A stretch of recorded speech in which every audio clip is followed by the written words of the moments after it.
So I want to start this video by apologizing. The last few videos that I put out had horrible sound. My microphone had gone tits up, unfortunately. But I've got a new microphone now, and we're ready to go. Today we're going to talk about Velma. Because somehow it has seen a 127% popularity spike, yet has become the worst rated animated show in IMDb history.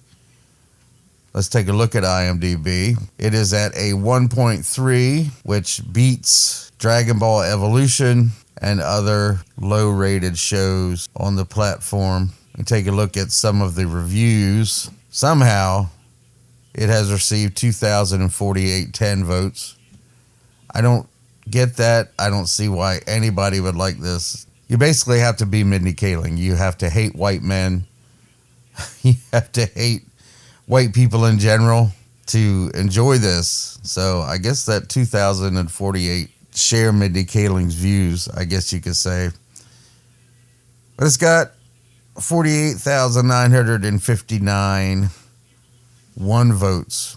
And you can see down here the demographics. Males totally hate this show. Females are rating it a bit higher. U.S. users, it's at a 1.5. The international community, 1.2. They hate it even more than the U.S. users. But it's getting hate from both sides of the fence. Not only the anti-woke content creators, but also the SJW types seem to hate this also, because it's a mean show. It has mean comedy. It's dirty and raunchy and terrible. Usually there's a strict divide between progressives and anti-woke content creators, but HBO Max's Velma has somehow united both camps. Everyone, it seems, hates Velma. It's a reboot of Scooby-Doo that doesn't feature Scooby-Doo at all. There's no mention of him. There's no idea of where he may be. It reimagines the Mystery Gang as a diverse group of teens with dramatically different personalities from the original characters. Well, I would say so. Shaggy is not Shaggy at all. He's Norville. He's a completely different person with a different personality. He's black. He's still a drug user, I guess. I guess that's the one thing that you can take away that matches with our original Shaggy.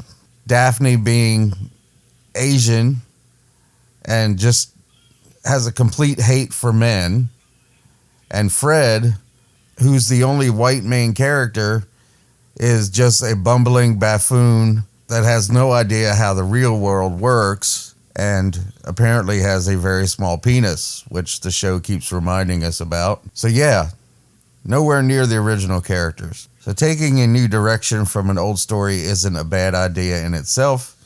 But Velma is so far removed from Scooby-Doo that viewers have speculated the show might have been conceived as an original concept that had popular IP slapped onto it at some point during production. So they're saying that Velma was a different show completely, and they knew that it really wouldn't sell unless they gave it something that people would recognize. So they picked the Scooby-Doo gang, the Mystery Gang. But that is just speculation. Some suspicions have become an increasingly common talking point among fans and critics recently. A lot of people are also saying that this show was created intentionally to just push the bar as low as they could get it and try to gain viewers by people simply tuning in to see just how bad it can be. But me and a lot of the people that I follow on YouTube, a lot of my friends say that's complete bullcrap, that this is all Mindy Kaling. She has written this show to reinforce all of her beliefs on society. She absolutely, obviously hates white males, white straight males, which is the embodiment of Fred. Velma is also being criticized for its shallow sense of humor, which is extremely self-referential and packed with snarky, pseudo-progressive one-liners that seem stolen from 2016's Girl Boss. Never watched that, so I don't know what that means. The show mocks Fred for being a white man and having a small penis, groundbreaking stuff, but also makes edgelord jokes about how Me Too has neutered comedians. So let's take a look at its Rotten Tomatoes score. The critic score has dropped. I think its highest point was around 55%. It's now dropped to a 42%. The audience score is still sitting at 6. I guess it's not going to go any lower. Let's just take a look here at some of the reviews. The audience scores, that is. Somehow this person gave it 5 stars. Half a star, half a star, half a star. Here's somebody gave it 2.5 stars. Just said meh, pass the time. Another 5 star. These are few and far between. It's odd that people would actually love this show and give it 5 stars. There's another half star, another half star, another half star. I really wanted to see it drop down to at least a 1 star. I don't know what it would take to do that, but obviously you can't have these other people scoring it 3 stars, 5 stars, so they're ruining it. There's another 5 star, and it says half a star, half a star. There's another 5.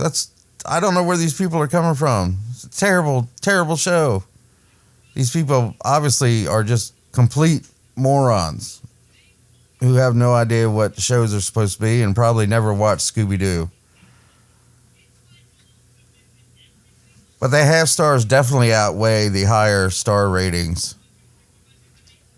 So maybe we'll see it drop. Maybe people will keep giving it its half star ratings and we'll see it drop down even lower. 6%, that's pretty low.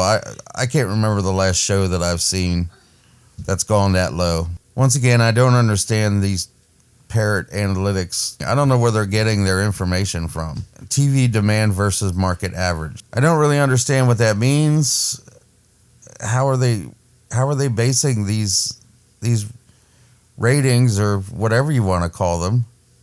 The Mandalorian has season 3 been released? I guess maybe it has. I don't know.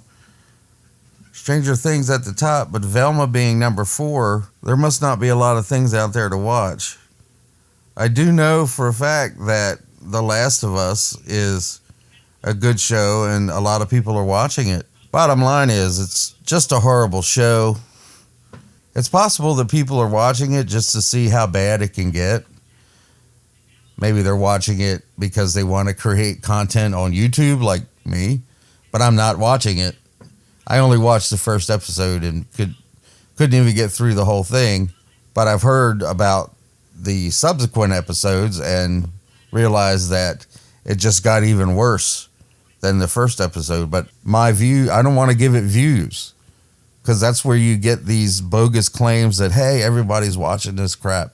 So I don't even want to give them a reason to say, hey, people are watching our show.